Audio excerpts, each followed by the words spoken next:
자, 이제 69쪽에 정책 수단이 나오죠. 자, 그 정책 수단은 뭔가 하면은 이겁니다. 지금 정책론에 들어와서 정책을 하는 이유가 어떤 문제가 있기 때문에 하는 것이죠. 그 문제라는 게 이제 토지 문제, 주택 문제, 분야별로 놓고 보면 그렇습니다. 토지 문제, 주택 문제가 있는데 그 개입하는 필요성이라는 측면에서 본다면 하나는 효율성 측면, 하나는 형평성 측면이 있죠. 이제 자본주의 사회는 원천적으로 형평성을 민간에서 해결할 수가 없습니다. 그렇기 때문에 빈익빈 부익부 현상이 나타날 수가 있고요. 그러한 현상을 해소하지 않으면요, 사회가 좀 혼란스러워질 수가 있습니다. 지금 점점 빈부격차가 심해지고 있죠. 이게 더 극단적으로 치달아 버리면요, 사람들이 어떤 생각을 하게 될까요? 가진 사람은 적거든요. 일부밖에 안 돼요. 못 가진 사람은 많습니다. 그러니까 머릿수는 돈 적은 사람들이 많거든요. 그럼 어떻게 해요? 뒤집어 엎으려고 그러겠죠. 그런 현상이 나타날 수 있습니다. 그게 사회주의 혁명, 공산주의 혁명이 그래서 나타난 것들이죠. 그냥 총칼로 뒤집어 엎어버리는 겁니다. 사회가 혼란스러워질 수 있습니다. 뭐 그렇게 조직적이지는 않더라도 이래주거나 저래주거나 마찬가지일 때는 뭐 저기 이제 돈 많은 동네 가서 하나 잡아다가 족치는 거죠. 돈 내놓을 때까지. 이럴 수 있잖아요. 그러니까 어떻게 해요?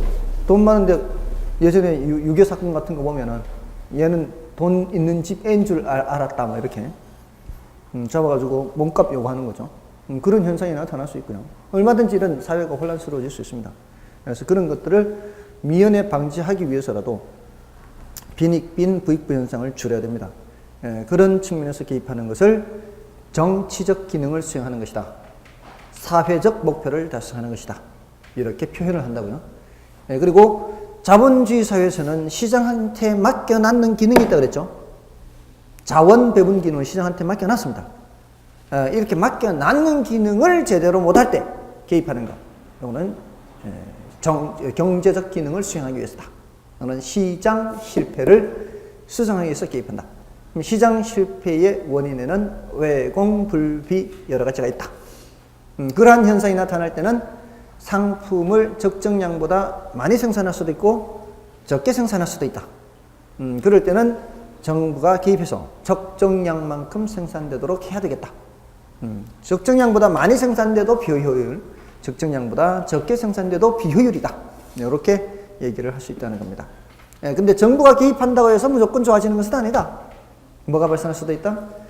정부 실패가 발생할 수도 있다. 여기 하나의 흐름이에요. 여기는 없어요. 그 말이 정부 실패라는 말이 없는데 시장 실패까지밖에 없죠. 그건 조금은 이제 난이도가 약간은 높은 개념입니다.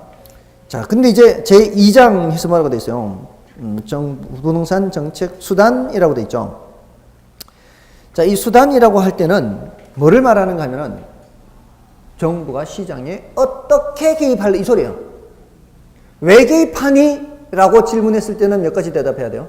정부가 시장에 왜 개입하니? 라고 물으면 두 가지를 대답해야 돼요. 두 가지. 하나는 경제적 기능을 수행하기 위해서 개입한다. 하나는 정치적 기능을 수행하기 위해서 개입한다. 이렇게 두 가지를 대답해야 돼요. 정부 시장에 개입할 필요성이라는 측면, 그거는 이제 왜 개입하니라는 얘기고요. 그럼 어떻게 개입할래? 하는 거예요. 어떻게 개입할래? 시장에 개입한다 그랬잖아요. 시장에 누가 등장한다고요? 원래는 수요자들과 공급자들이 등장하죠. 여기에 정부가 개입한다 이 말입니다. 정부가, 자, 보세요. 자본주의 사회에서는 정부가 시장에 개입하지 않는 게 원칙입니다. 시장에서 알아서 하도록 내버려 두는 게 원칙이에요. 그러면 그래도 자원 배분을 효율적으로 잘 하게 돼 있으니까. 근데 시장한테 맡겨놨을 때 제대로 안 되거나 또는 형평성 측면에서는 어쩔 수 없이 개입하는 거거든요. 그럼 원래는 정부가 해야 되는 일이 뭐예요? 원래는 수요자들과 공급자들이 자유롭게 거래를 하도록 심판 보는 역할을 해야 돼. 심판. 누가 혹시 독점하지 않나, 이렇게 반칙하지 않나. 이 심판 역할을 하는 게 정부가 하는 역할이에요. 제도를 만들어 놓고. 근데 누가 뭔가를 잘못하는 것 같아. 이 수요자들이 지지부진하거나 공급자들이 지지부진해. 그때 개입하는 거거든요. 자, 그러면 개입할 때 이런 두 가지 방법이 있어요. 정부가 심판 보다가 선수로 뛰어요, 선수로. 선수로 뛴다는 게 뭐예요? 수요자가 돼버리거나 공급자가 돼버린 거. 지가 생산하고 지가 수요하는 거예요. 이거는 선수로 뛰는 거는 직접 개입이라 그래요. 직접 개입. 지가 그라운드에서 뛰어버려. 좀 감이 오시나요? 이제 예를 들어서 건설사가 미분양 주택이 많아요. 그럼 어떻게 해? 정부가 사버리는 거지, 정부가. 사가지고 공무원들한테 한 개씩 줘. 말도 안 되는 거지만. 극단적으로는 그럴 수 있다는 거예요. 미국에서는 그런 적이 있어요. 미국에서는 1950년대에 그 주기적인 곡물 파동과 대지 파동이 있었어요. 이 파동이라는 거는 막 한 해는 막 엄청 생산됐다가 어떤 해는 막 흉작 또는 사람들이 생산을 안 해서 엄청 모자라거나 막 이러거든요. 엄청 많이 생산될 때는 가격이 폭락해서 문제거든요. 그럴 때 어떻게 했는지 아십니까? 정부가 샀어요. 그래가지고 이 곡물 가격을 안정적으로 유지하는 거죠. 농민들을 위해서. 사가지고 바다에 갖다 빠뜨려버려요. 바다에. 없어야 되니까. 없어야 가격이 올라가요. 있다는 것까지 알면 사람들이 안 사요. 많기 때문에 값을 주고 안 산다고. 바다에 빠뜨려야지. 그리고 그 중에 일부는 우리나라에 갖다 주고. 그때 그래서 우리나라에 온 게 많아요. 얘네들이 처분할 데 없으니까 그냥 구호라는 곳 아주 명분도 좋잖아. 명분도. 그래서 우리나라에도 많이 왔어요. 그런 것들 중에. 어쨌든 그렇게 해서 정부가 직접 수요자가 돼버리거나 뭐가 돼버리는 거예요? 공급자가 돼버리는 개입을 직접적 개입을 해요. 근데 간접적 개입이라는 게 있어요. 이거는 지가 선수를 안 띄어요. 정부가. 그러면서 편파 판정, 일종의 편파 판정이요. 수요자들이 수요를 안 하고 있으니까 정부가 야, 돈 좀 보태줄게. 세금 깎아줄게. 사라. 이렇게 하는 거예요. 이건 무슨 개입? 간접 개입이요. 이런 간접 개입은 수요자들이 안 사면 그만해요. 아무리 보수해줘도. 아무리 세금 깎아줘도 안 사면 그만이거든. 그런 한계가 있어, 한계가. 한계가 있는데 이 자본주의의 시장의 자원 배분의 효율성은 어떤 게 더 크게 떨어뜨리는가 하면은 직접적 개입이 더 크게 떨어뜨려요. 직접적 개입은 웬만하면 쓰면 안 되는 정책이에요. 자본주의 사회에서는. 정부가 직접 한다는 거는 꼭 뭐하고 똑같은가 하면 사회주의 국가하고 똑같은 거예요. 사회주의 국가에서는 시장이라는 게 정부가 다 해버리잖아요. 그 사회주의 국가가 된다는 얘기는 그만큼 효율성은 떨어뜨리게 돼 있어요. 별로 바람직한 정책은 아니에요. 급할 때 어쩔 수 없이 이렇게 잠깐 할 수 있는 그런 정책이에요. 감이 오시나요? 직접 개입은 선수로 띄우는, 간접적 개입은 보태주는 거예요. 지원해주고. 공급자들한테 어떻게 보태줘요? 정부가 만든 기술연구소 같은 데서 고안해낸 특허 같은 거. 기술 개발을 정부가 해서 그걸 누구한테 지원해줘요? 민간 기업한테 기술 지원을 해주는 거죠. 이런 거는 이제 간접 개입이 되는 거예요. 보조금을 주거나, 지원을 하거나, 부담금을 매기거나, 뭐 세금을 매기거나 이런 것들은 간접 개입. 됐나요? 그 다음에 토지 이용 등에 관한 규제. 이게 괄호 1번에 있죠. 이거는 이제 보통 그 경제학에서는 2번, 3번밖에 얘기 안 해요. 2번, 3번밖에 얘기 안 하는데 이 부동산학에서는 이제 1번까지 얘기해요. 1번까지. 이거는 이제 지역지구제가 대표적이라고 생각하시면 돼요. 지역지구제. 됐나요? 자, 이제 그 세 가지가 있어요. 요게 뭐예요? 괄호 1번, 2번, 3번이 뭐라고 하면 되는 거예요? 정부의 시장 개입 수단이에요. 이 괄호 1번, 2번, 3번이. 괄호 1번, 2번, 3번을 묶어서 정부의 시장 개입 수단이다. 이렇게 생각하시면 돼요. 괄호 1번, 괄호 2번, 괄호 3번 묶어서 정부의 시장 개입 수단. 다음에 구체적으로 이제 내용을 따지자면 이제 지역지구제라는 거예요.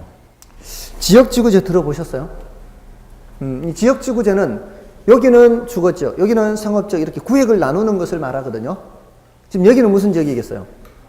여기는 상업지역이겠죠, 당연히. 그리고 이제 아파트나 뭐 단독주택 이런 데 있는 지역은 주거지역 이렇게 되죠. 가만히 있어봐.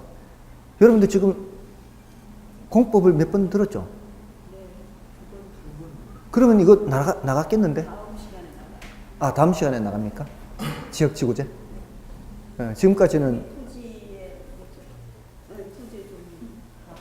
다음 시간에 해요. 주상공록까지는 했습니까? 주거지역, 상업지역, 공업지역, 녹지적, 주상공록. 다 하셨네. 개론에서는 더 깊게 잘 안 들어가요. 개론에서는 공법에서 그 정도 들어가면 거의 다 들어간 거예요. 주거지역을 다시 어떻게 나눠요? 도관농자 이렇게 하죠. 전국토를 대상으로 도관농자 이렇게 하죠. 도시지역, 관리지역, 농림지역, 자연환경 보전지역. 이거 안 했나요? 했어요? 근데 별로 눈치가 안 한 것 같습니다. 맨날 안 한 거죠. 금방 까먹죠. 네, 근데 이제 앞 글자를 따서 좀 외울 필요도 있어요. 도, 관, 농, 자. 도, 도시지역. 관, 관리지역. 관리지역에 있는 땅이 앞으로 개발될 가능성이 많습니다. 앞으로 개발이 된다면. 관리지역은 그 중간 단계에 있는 거거든요. 그러니까 앞으로 도시지역이 될 수 있는 그런 지역의 땅이라고 생각하시면 돼요. 뭐 공법 시간에 또 따로 들으시면 공법 선생님 말씀 들으세요. 저는 이제 공법에 관한 하는 저도 학생 수준이에요. 어쨌든 도시지역, 관리지역, 그다음에 농림지역, 그다음에 자연환경보전지역 이렇게요. 도시지역을 다시 어떻게 나누어요? 주상공록, 주거지역, 상업지역, 공업지역, 녹지지역. 아마 했겠죠?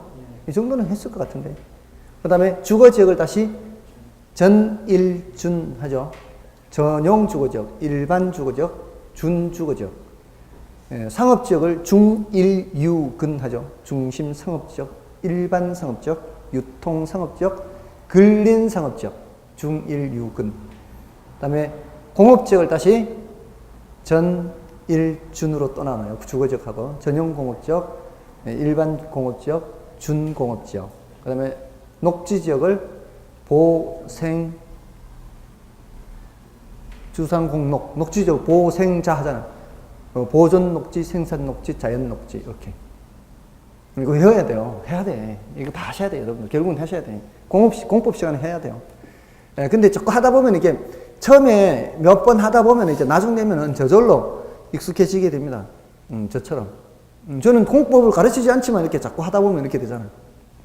쉽게 외우는 방법도 다 말씀을 해 주실 겁니다. 그러니까 수업 듣는 게 좋아요. 수업을 들으면 그런 걸 다 알려주니까. 근데 혼자 책 보고 하면은 도저히 못합니다, 혼자는. 정말 혼자는 못합니다. 자, 어쨌든. 자, 그렇게 구역을 나누는 게 뭐라고요? 용도, 지역, 지구제, 이런 거예요. 용도, 지역, 지구제. 용도, 지역과 용도, 지구는 좀 다른 거예요. 그거는 이제 공법에서 배우시고, 어쨌든, 개론에서는 용도, 지역이나 용도, 지구나 뭐 별 큰 차이 없습니다. 자, 이걸 왜 나누는가 하면은, 자, 나누는 이유가 있어요. 자, 그게 뭐라고 되어 있어요? 토지의 기능과 적성에 적합한 용도를 부여함으로써 토지 이용에 수반되는 데는 뭐의 외부 효과를 제거? 부의 외부 효과를 제거해요. 자, 조금 전에 했어요. 조금 전에 외부 효과 했죠? 조금 전에 외부 효과 했잖아요. 외부 효과가 뭐라 그랬어요? 의도하지 않는 손해를 끼치면서도 그 대가를 지불하지 않잖아요. 자, 그럼 어떤 의도하지 않는 손해를 끼칠 수 있느냐? 지역지구제를 시행하지 않으면 이거요. 제가 어릴 때 살던 동네가 딱 좋은 예예요. 제가 어릴 때 살던 동네에 저희 집 앞에 왼쪽에 한 50m, 직선거리로 50m 전방에 한 11시 방향 정도에 엿공장이 있었거든요. 그 엿공장이 멀지 않았는데 거기에서 다시 100m 전방으로 가면은요. 연탄 공장이 있어요. 그 연탄 공장 주변은 늘 시커머리한 것이 막 탄가루가 날려가지고 옷도 제대로 못 널어요. 감이 오세요? 막 탄가루. 겨울이면 더 심하겠죠? 바람이 많이 부니까. 그리고 그 연탄 공장에서 다시 왼쪽으로 한 50m쯤에 가면은 성냥 공장이 있어요. 그 성냥 공장에 불나면 구경할 만해요. 엄청 멋있습니다. 그게 불나면은. 버는 사람이야. 구경 중에 불구경하고 싸움 구경만큼 재미난 게 없대잖아요. 근데 그 성냥 공장이 불이 자주 날 수밖에 없죠. 화약을 다루니까. 근데 그 성냥공장이 인천 성냥공장 다음으로 우리 동네에 있는 게 있었어요. 그게 우리 전국 2위 성냥공장이에요. 옛날에는 성냥을 많이 썼잖아요. 어떻게 아세요? 전국 2위, 전국 2위.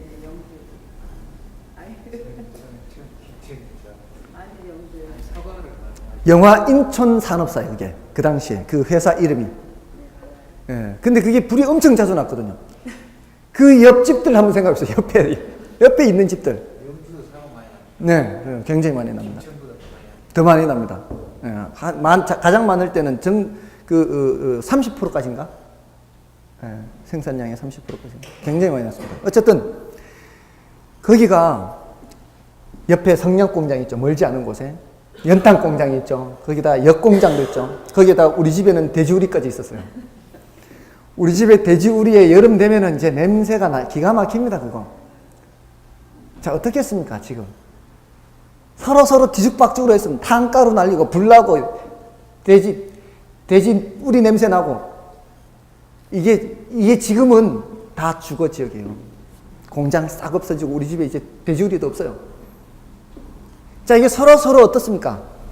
서로 좋지 않은 영향을 미치는 거예요. 그러면서도 대가를 주고받는 거 하나도 없어요. 근데 지금은 이제 구획을 나눠 주거 지역 이렇게 하니까 어떻게? 살기 좋죠. 괜찮지. 그러지 않습니까? 예, 무슨 외부를 제거하기 위해서? 부의 외부를 제거하기 위해서. 그래서 지역지구제 시행하는 거예요. 시험에 엄청 자주 나온 거예요, 이게. 예, 아주 간단한 건데. 예, 이런 거 틀리면 안 되는 거예요, 이런 거. 예.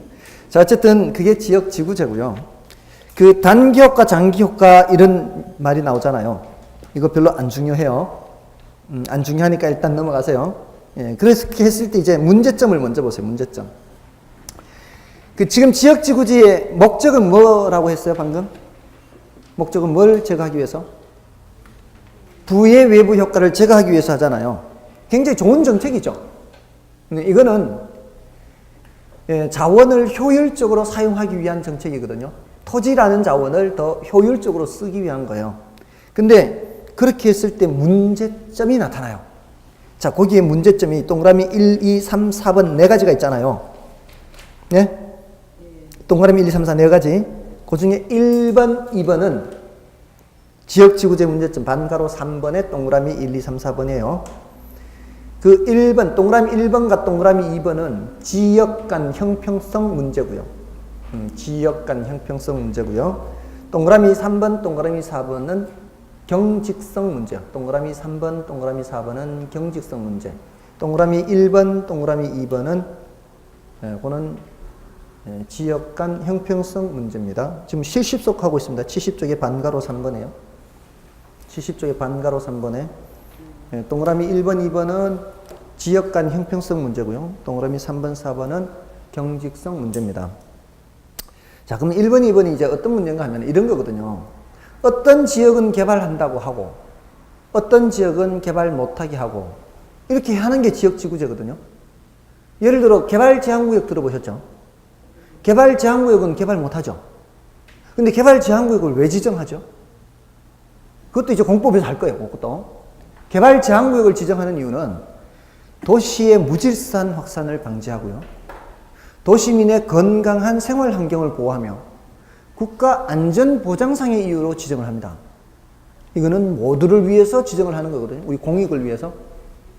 근데 지정되는 지역의 토지 소유자들만 개발이 제한돼요.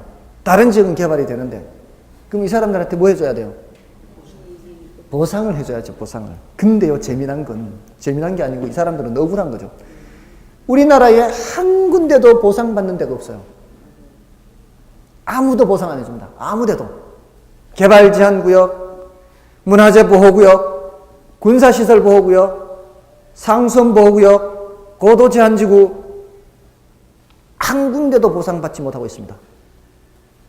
이 사람들이 가만히 있었겠습니까? 그동안에? 헌법소원도 내고 뭐 별별 다 해봤죠. 근데요, 위헌은 아니래요. 그럴 수밖에 없어요. 왜 그러겠습니까? 그거 허용해줘 버리면은 재정이 감당이 안 되는 거예요. 감당이. 그러니까 허용을 못 해주고 있는 거예요. 그래서 이 문제점에 대한 대책들이 필요한데 그 대책이 말로만 대책이 나와 있고요. 아직 실행을 못하고 있어요. 안타깝게도. 그래서 아직도 지금 지정한 지 40년 됐거든요. 개발제한구역 지정한 지가 40년 됐는데도 아직도 보상 못 받은 채로 그대로 있는 거예요. 아직도. 그래서 요와 관련된 주제가 중요한 주제가 있는데 그거는 이제 나중에 하면 되니까 일단 지역 간 형평성 문제가 있고요. 그걸 해결해야 되는 대책이 필요하고요. 3번, 4번은 뭐라고요? 경직성. 경직성이라는 게 뭐예요? 굳은 걸 말하는 굳은 거. 어떤 신축적인 대응을 못하는 걸 말하는 겁니다. 그렇게 봐주시면 되고요. 그다음에 그 토지은행 제도가 있죠. 토지은행 제도는 그 토지 비축 제도라고 기억하는 게 더 좋습니다. 토지 비축 제도라고 기억하시는 게 더 좋아요. 요거 시작한 지 지금 6년 됐거든요. 토지 비축 제도 6년 됐는데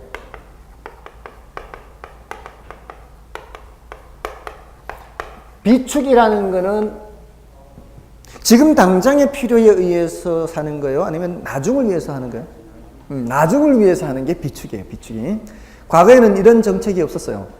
근데 이제 정부가 무슨 이제 공공용지가 필요해서 땅을 사려고 하면은 그때 막 닥쳐서 사려고 하면은 구하기가 쉽지 않은 경우가 많잖아요. 그러니까 미리부터 어떻게 해요? 미리부터 확보해서 보유하고 있는 겁니다. 그런 게 이 비축 제도고요. 근데 이제 지금 단계에서는 이런 게 있다라는 것만 알아두시면 되겠죠. 근데 이제 그 장단점 같은 것들이 있어요. 지금 그렇게 미리 비축하면은 어떤 장점이 있어요? 필요할 때 바로 쓸 수가 있죠. 그리고 미리 산다면은 땅값이 쌀 때 사는 거예요? 올라간 후에 사는 거예요? 쌀 때 사는 거죠. 그러니까 땅값이 올라가더라도 그게 누구 것이 되는 거예요? 정부 것이 되는 거죠. 땅값이 올라간 후에 사면은 그게 다 개인한테 돌아가지만 이미 미리 쌀 때 사두면은 이거는 다 국가로 환수되는 효과가 있거든요. 필요할 때 바로 쓸 수 있죠. 개발이익이 그런 걸 이제 개발이익이라 그래. 그런 게 이제 국가로 환수되는 그런 장점도 있거든요. 근데 반면에 단점도 있어요. 어떤 단점이란가 하면 미리 사둬야 되잖아요. 미리 사둬야 되면은 돈을 잠궈놔야 되거든요. 여러분들 돈 있는 사람들 토지 사기도 하잖아요. 토지 사는 사람들은 주로 어떤 돈으로 사야 돼요? 아주 여유자금으로 사야 되거든요. 아주 여유자금. 안 그러면은 쉽게 거래가 안 되는 거잖아요. 토지는. 토지에 돈을 묻고 둔다는 거는 정말 여유 있는 자금으로 사는 거야. 근데 그런 돈이 있겠냐고요. 정부가 지금 안 그래도 재정적자인데. 그죠? 자금 마련이 문제예요. 한두 필지도 아니고. 막대한 돈을 묶어놔야 된다는 게 문제예요. 그 다음에 관리의 문제가 있어요. 관리. 이게 관리하는 거는 누가 관리하는 거예요? 국가가 하는데 국가에 소속된 공무원이 할 거 아니에요. 공무원이 퇴근해가지고 집당은 관리 잘해도요. 출근해가지고 국유지는 관리를 잘 못할 수 있거든요. 그러면 거기 무슨 현상이 나타나는가 하면 불법 점유 현상이 나타나요. 서초동에 강남구 서초동가 거기 뭐 비닐하우스촌에 뭐 얼마 전에도 불 나고 뭐 이랬잖아요. 그게 누구 땅이에요? 서울시 땅, 서울시 땅. 관리 잘못하면은요 그렇게 된다고. 한번 자리를 틀잖아요, 사람들이. 그러면 그것도 내보내는데 문제가 생기거든요. 그게 이제 개인들은 관리를 잘 하는 편이에요. 사유지에 그런 거, 이 불법 점유 그건 별로 없어요. 개인들은 관리를 잘 하는 편이기 때문에. 그런 문제가 생겨요. 그러니까 장점과 단점이 있다는 거죠. 항상 그 어떤 이 현상들을 보면은 명암이라는 게 있어요. 장점이 있으면 단점이 있고요. 여러 가지 그 사람들 성격도 뭐 이렇게 단점만 있는 게 아니죠. 사람들도 어떤 장점인 측면도 있고요. 늘 그런 이제 게 있습니다. 자, 그런 정도로 보시면 되겠고요. 다음에 그 주택 정책으로 넘어가서는 그 아파트 분양 가격 규제와 자율화 이런 말이 있죠. 요거는 중요해요. 요거는 중요하고요. 넘어가시면은 아파트 선분양 제도와 후분양 제도 있죠. 이거는 중요하지 않아요. 그러니까 1번만 신경 쓰시면 돼요. 다음에 73쪽에 가시면 임대주택 정책 있죠. 거기 임대료 규제와 임대료 보조, 괄호 1번의 임대료 규제와 괄호 2번의 임대료 보조는 중요해요.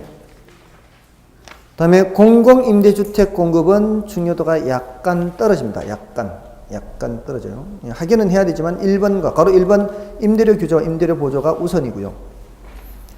다음에 공공임대주택 공급이고 76쪽에 가시면 조세 정책 있죠. 요거 중요해요. 주택 정책은 대체로 중요도가 높습니다. 자, 오늘은 간단하게 이게 어떤 정책들인지 좀 소개를 해드리겠습니다. 자, 지금 좀 나열을 해보면은 분양가 규제라는 게 있죠. 그 다음에 이제 임대료 규제가 나오거든요.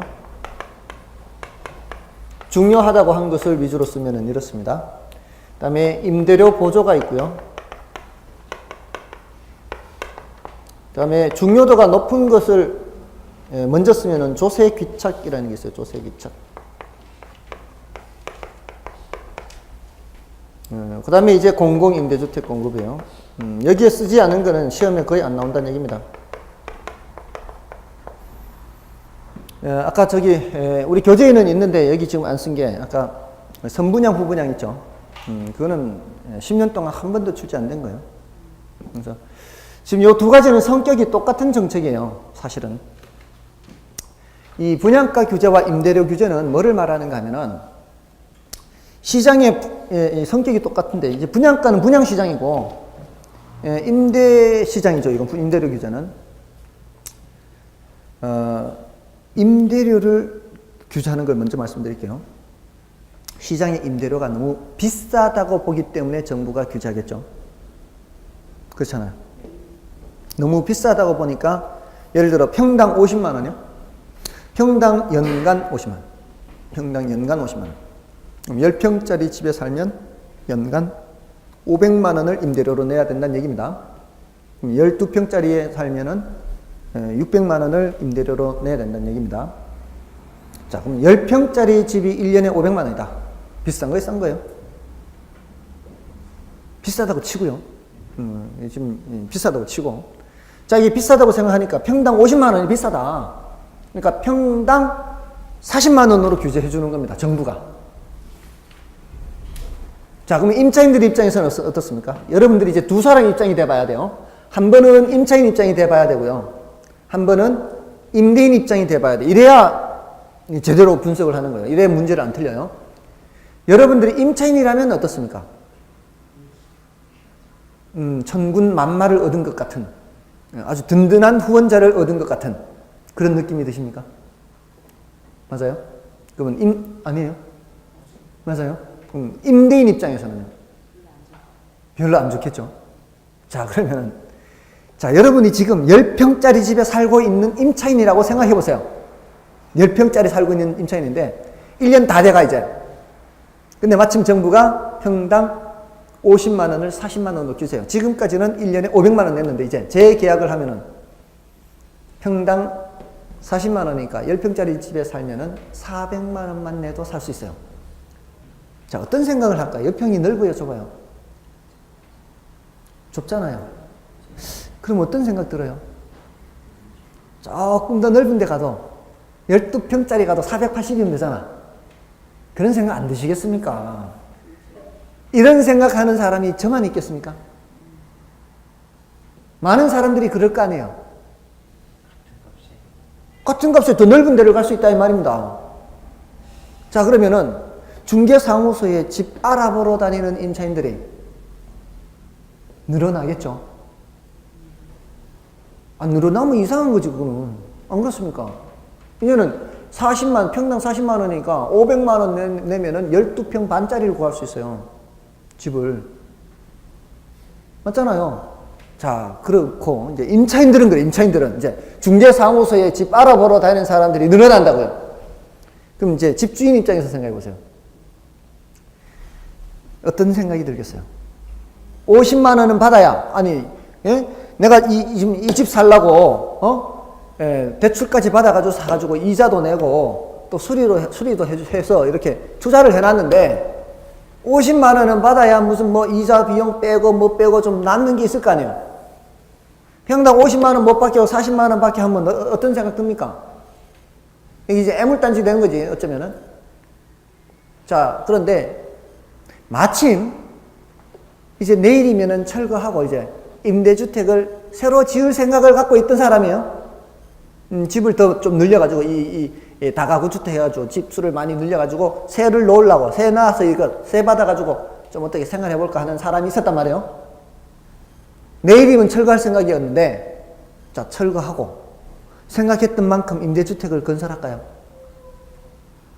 생각했던 만큼 임대주택을 짓지 않을 겁니다. 돈이 안 되면.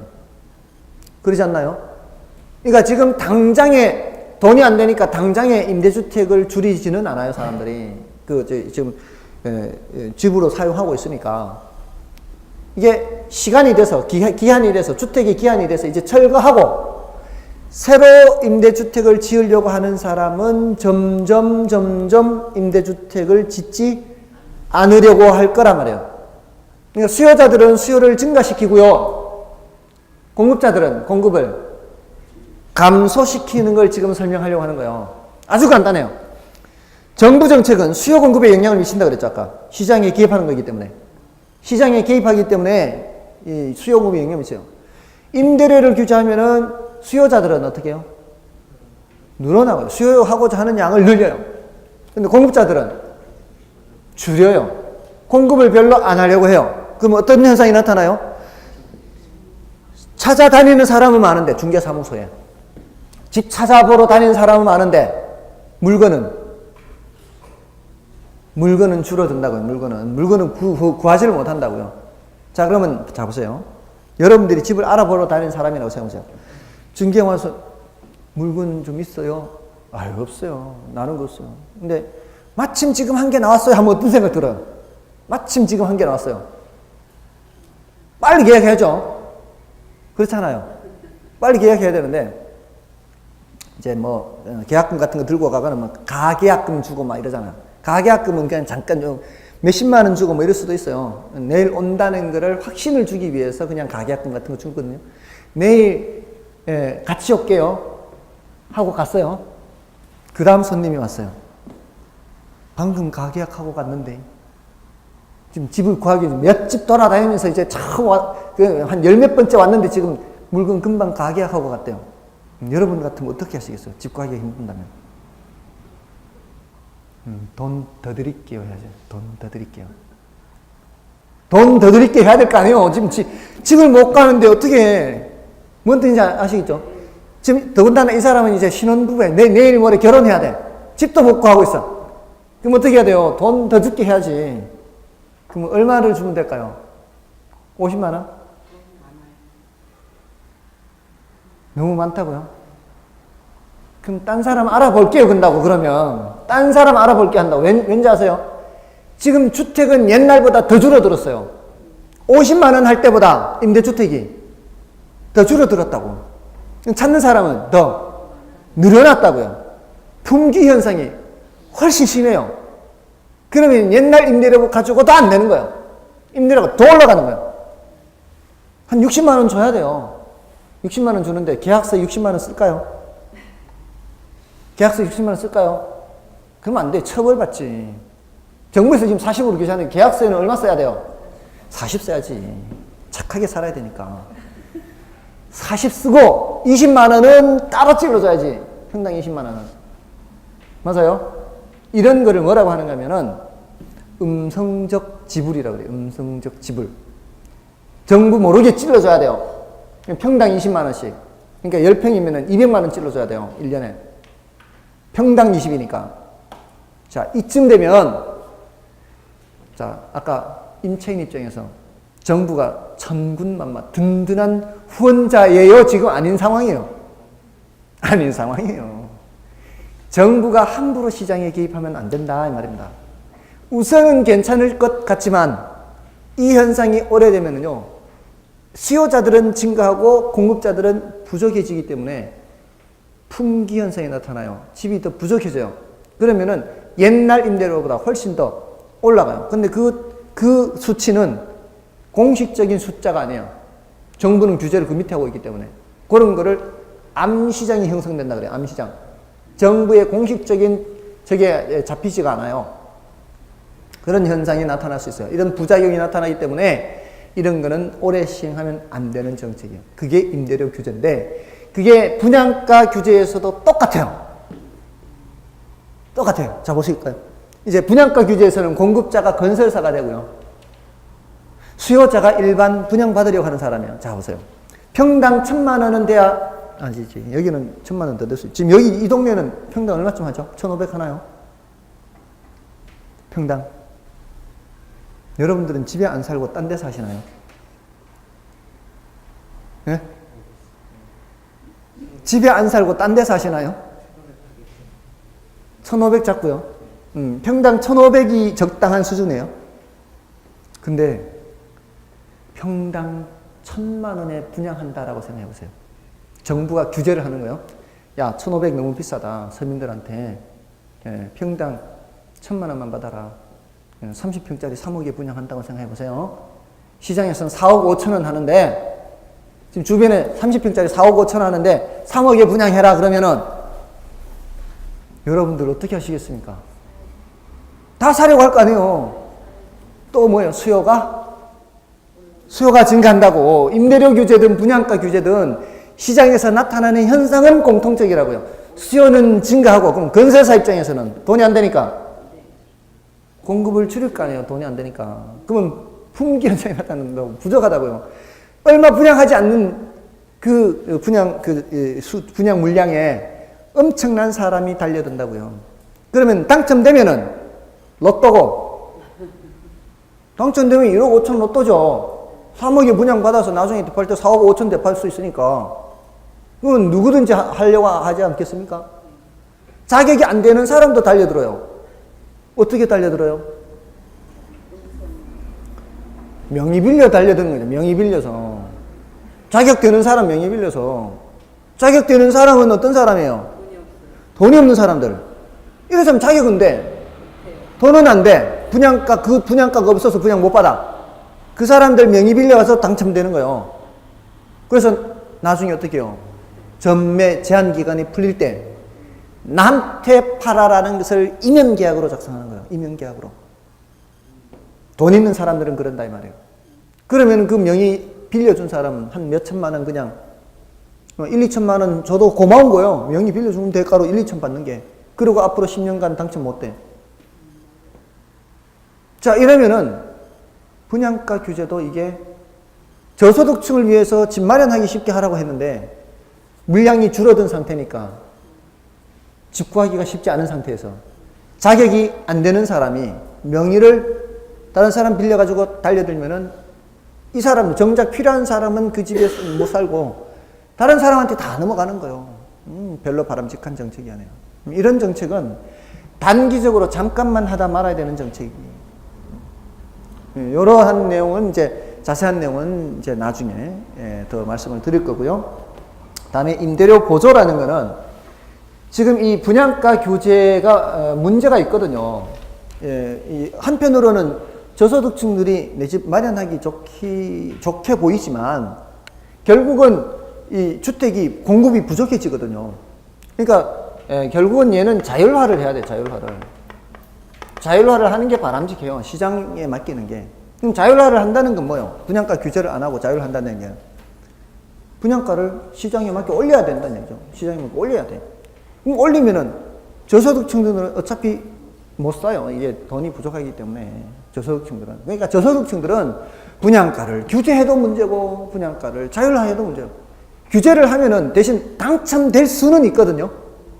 될 수는 있지만 물량이 적어진 상태에서 막 달려들기 때문에 확률이 굉장히 낮아요. 확률이. 그러니까 많은 사람들이 당첨되지는 못해요. 그러니까 당첨 안 되는 사람은 어떻게 해야 돼요? 비싼 피 붙은 거 돈 주고 사야 돼. 분양가 규제를 할 때는. 제가 해봤는데요. 저도 해봤는데 6분의 1 확률도 안 돼요, 저는. 근데요, 30몇 대 1 이렇습니다. MB 정부 때 저기 보금자리 주택 있잖아요. 예술의 전당 우면산 너머에 우면지구. 거기에 38대 1이요. 5억짜리 3억에 분양했어요. 그때 5억짜리. 2008년도에. 2008년, 2009년도에. 근데요, 그때 제가 신청한 접수 번호가 67번이었는데 당첨이 68번 됐더라고요. 한 끝발 차이로. 38대 39대. 그게 한 번 벌써 깨됐잖아요. 근데 이제 버티다 이제 드디어 이제 포기했어요. 이제는 자격 없어요, 이제. 그냥 사버렸기 때문에. 그러니까 그 한 번도 못 써먹은 거지. 언제 써먹나 하다 버티다 이제 한 번이라도 갖게 되면 이제 자격은 없어지는 거잖아요. 그러니까 그게 그 규제를 하게 하면 2억을 남기는 2억을 남기는 거예요. 5억짜리 3억이 됐으니까. 그러면은 그게 너도 나도 다 달려들기 때문에 당첨 확률이 굉장히 낮잖아요. 그러니까 집이 없는 사람은 이래도 집 마련하기 힘들고 저래도 집 마련하기 힘들고 당첨이 안 되면 결국은 비싼 돈 주고 사야지 뭐 어떻게 결국은 그렇잖아요. 이거 안 되면 비싼 돈 주고 사고 될 확률은 적고 그러니까 또 이렇게 자율화를 하면은 분양가 자체가 또 올라가 버리고 그러니까 이걸 나누자는 거예요. 중고소득층을 위해서는 그냥 분양가를 자율화 해버리고 저소득층한테는 임대료를 좀 보태주자는 거죠. 임대료 보조. 됐습니까?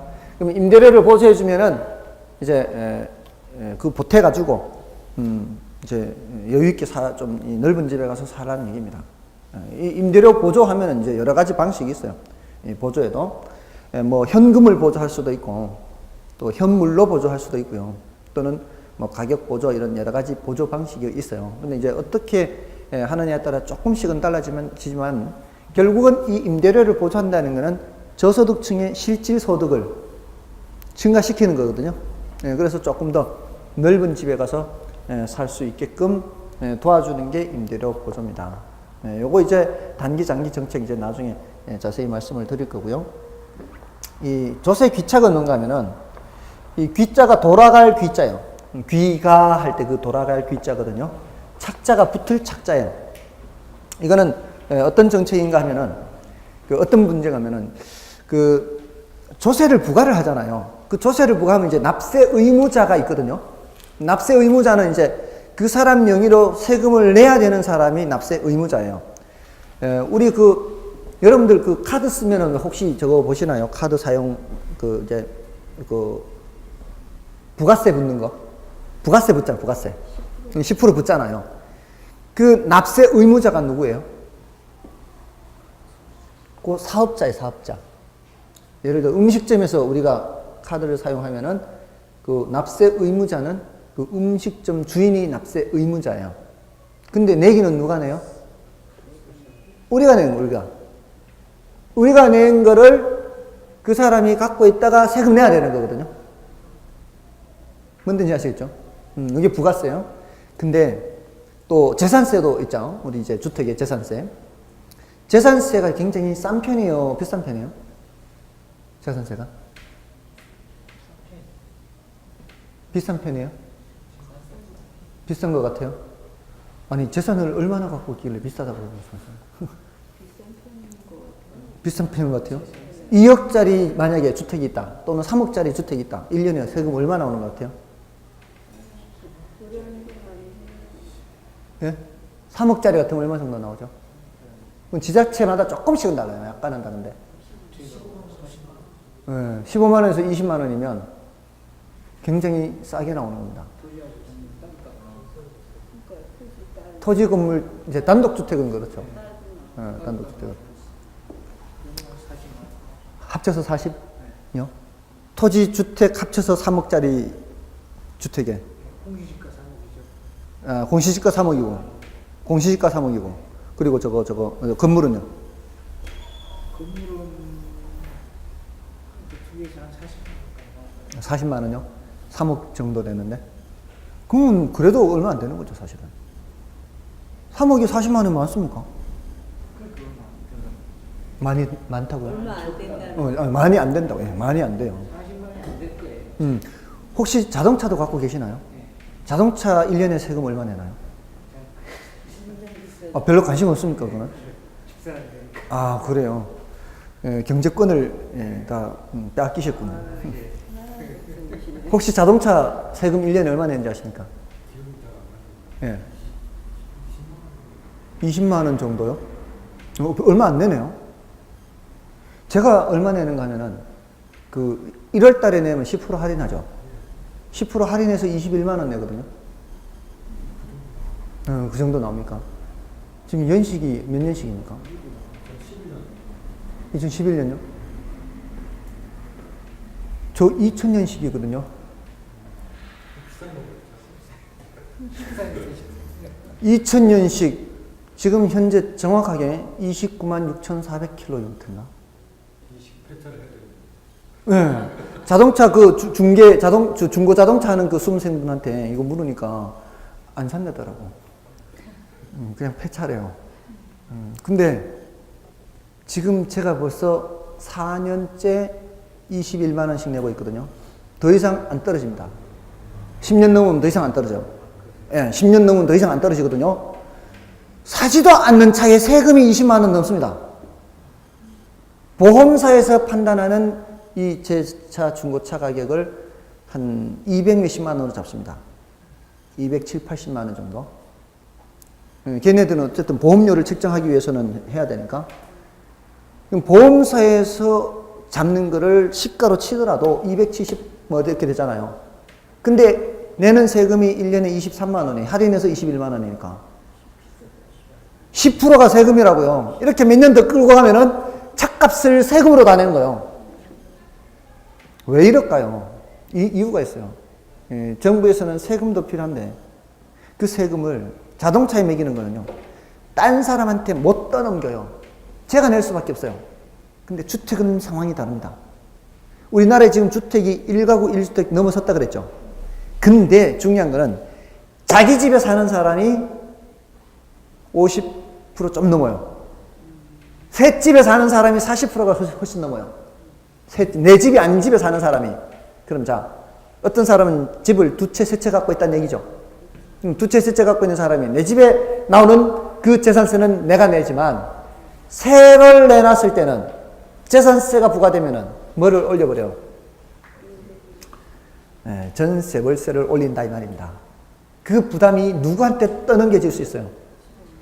세입자한테 떠넘겨질 수 있거든. 요거를 조세 전가라 그래요. 납세 의무자가 돈은 갖고 갑니다. 납세 의무자가 돈은 갖고 가는데 그 돈은 누구 주머니에서 나왔어요? 세입자 주머니에서 나왔다 이 말입니다. 이러면은 조세가 전가되는 거거든요. 그래서 최종적으로 누가 얼마를 부담하느냐 이게 바로 조세 귀착의 문제, 조세 귀착. 근데 이게 상황에 따라 달라요. 주변에 빈집들이 널려 있다고 생각해 보세요. 주변에 빈집들이 널려 있으면 집주인이 소세 부과됐다고 임대료를 올려버리면 어떻게 하면 돼요? 딴 데로 가면 돼요. 그럼 임대료 못 올리거든요. 그러면은 그때는 고스란히 임대인이 자기 주머니에서 내야 돼요. 그죠? 그거는 임대인들의 선택의 기회가 적은 경우요. 임차인의 선택의 기회가 많은 경우란 얘기죠. 근데 주변에 빈집도 없어요. 갈 데가 없어. 이런 상황의 사람은 어떻게 해요? 칼자루는 임대인이 잡고 있는 거죠. 이럴 때는 고스란히 낼 수밖에 없어요. 근데 대체로 임대인과 임차인, 경제적 강자와 경제적 약자란 말이에요. 근데 누가 힘이 더 센 게 보통이에요? 임대인이 힘이 더 센 게 보통이에요. 그러니까 주택에 재산세를 매겨버리면 그게 누구한테 떠넘겨질 가능성이 많으니까, 임차인한테 떠넘겨질 가능성이 많으니까 주택에 대한 재산세는 굉장히 낮은 거예요, 지금. 그래서 싼 거예요. 이게 집주인이 이뻐서 싸게 한 게 아니고 임차인들이 힘들까봐 주택에 대한 재산세는 굉장히 싼 겁니다. 근데 자동차세는 그렇지 않아요. 저 이거 정말 너무 억울해 미치겠습니다. 예. 자동차 지금 폐차해야 될 차에 1년에 21만 원씩 꼬박꼬박 낸 거 한번 생각해 보십시오. 그러니까 뭐라는 줄 알아요? 폐차하세요 그래. 폐차하세요. 근데 뭐 자동차 오래 타기 뭐 이런 걸 하잖아요. 사실은 지금 전혀 운행에 지장이 없거든요. 지금 제 차가. 장거리 뛰고 해도 전혀 지장이 없습니다. 지금. 아무 이상 없어요. 근데 이런 차를 폐차한다는 건 아까운 거죠. 너무 아까운 거죠. 이게 자원 낭비지 이런 거 다. 자, 어쨌든 그런 게 이게 조세기착이고요. 그 다음에 공공임대주택 이건 뭔가 하면은 정부가 생산해서 임대주택을 내놓는 겁니다. 예, 여러분 국민임대주택 들어보셨어요? 예, 이런 걸 하면은 이제 임대료가 다른 데보다는 싸죠. 주변에 보다. 이렇게 주변에 보다 싸면은 사람들이 저기 자격이 되는 사람들이 많이 들어가겠죠. 그렇게 들어가면은 그때 이제 어떤 효과가 나타나느냐 이런 걸 보는 거거든요. 그런데 가버리면 예를 들어서 이 주변에 저런 공공임대주택을 저렴하게 공급한다면은 그러면은 이 주변에 있던 임차인들이 어디로 가요? 저기로 들어가겠죠. 그럼 이 주변에 주택들이 어떻게 되겠어요? 빈집들이 많아지겠죠. 그쪽으로 들어가 버리니까 이 주변에 빈집들이 늘어납니다. 그러면 이 주변에 임대인들은 손해보는 거예요. 자기가 빈집되니까. 그럼 어떻게 해야 방을 채울 수 있어요? 싸게 해야지, 싸게. 자기 집 빈집 안 되게 하려면 임대료를 낮춰야죠. 얼마나 낮춰야 될까요? 여기하고 비슷하게 낮춰야지. 그렇게 되면은 저쪽에 간 사람만 혜택 보는 게 아니고 여기에 남아있는 사람도 혜택 봐요. 근데 이러면은 사실상은 임대인들은 손해보는 거거든요. 옛날만큼은 받아야 되는데 적게 받으니까. 그럼 버티다 이제 못 버티기 시작한 그런 임대인들은 어떻게 해요? 이거 주택을 허물고 처분하거나 하고 다른 거 집권하겠죠. 그럼 이제 사적 시장이라 그래요. 사적 시장에서 임대주택의 숫자가 점점 줄겠죠. 그러면 임대료가 다시 올라가겠죠. 어디까지는 올라가야 돼요? 원래 수준까지는 올라가야 더 이상 공급이 줄지 않아요. 그래서 결국은 공공임대주택 저기에는 임대료가 싸고 여기는 다시 회복이 돼서 원래 수준으로 되돌아가야 돼요. 이게 이제 장기적으로는 그렇게 돼요. 이런 게 전부 다 수요 공급으로 얘기를 한다고요. 제가 계속 어떻게 했어요? 이게 빈집들이 늘어난다는 게 사적 시장의 수요가 감소한다는 얘기예요. 공공시장으로 간다 이거거든요. 다 이런 수요 공급 얘기를 하는 거예요. 이 정책들은, 여기 있는 정책들은. 수요 공급 얘기를 하기 때문에 결국은 수요 공급 얘기를 앞에 있는 수요 공급 그 부분을 정상적으로 잘 이렇게 따라오셔야 돼요. 그러니까 다음 순환에 공부할 때는 그 수요 공급을 잘 해야 됩니다. 그래야 이걸 무리 없이 따라올 수가 있습니다. 자, 요런 게 지금 그 좀 개략적으로 이렇게 소개만 해드렸고요. 여기까지 일단 하고요. 다음 주에는 부동산 투자론 요거를 들어가도록 하겠습니다. 자, 애쓰셨고요. 다음 주에 뵙겠습니다. 감사합니다.